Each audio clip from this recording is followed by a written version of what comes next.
Alright guys, we're just going to take a quick look here at the Kato Japanese market. I don't know if I'm going to be able to see this Twilight Express. So this came in for sound installation and interior lighting, and it also needed a couple of FL12s for the headlight and tail lights in these cars. My friend Rich Brodzinksy had helped me with this. He had a sound file that he'd already worked up for this. I just finished making some tweaks to the motor control because everybody has different opinions on what those should be. But he did a fine job on that.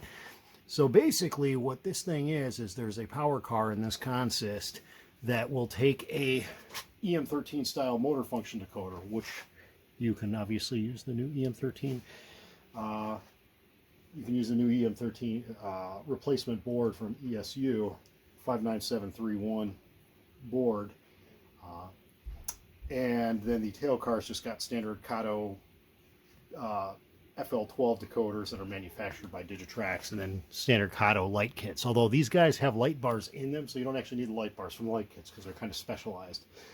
We'll get to that in a second. But anyways, we're going to turn some sound on, and just because it's sitting right here, flip it in reverse, you can see the rear red marker lights there.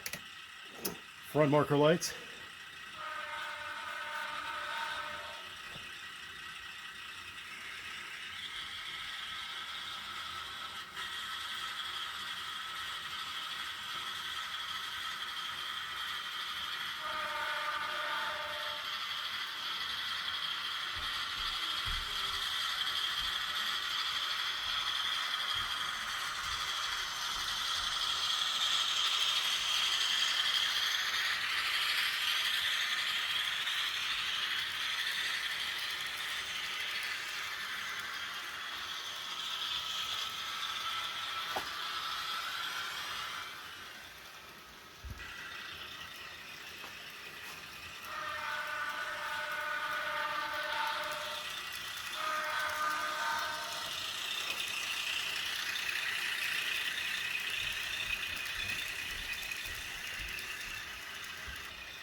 And there we go, the Kato Twilight Express with ESU LokSound installed.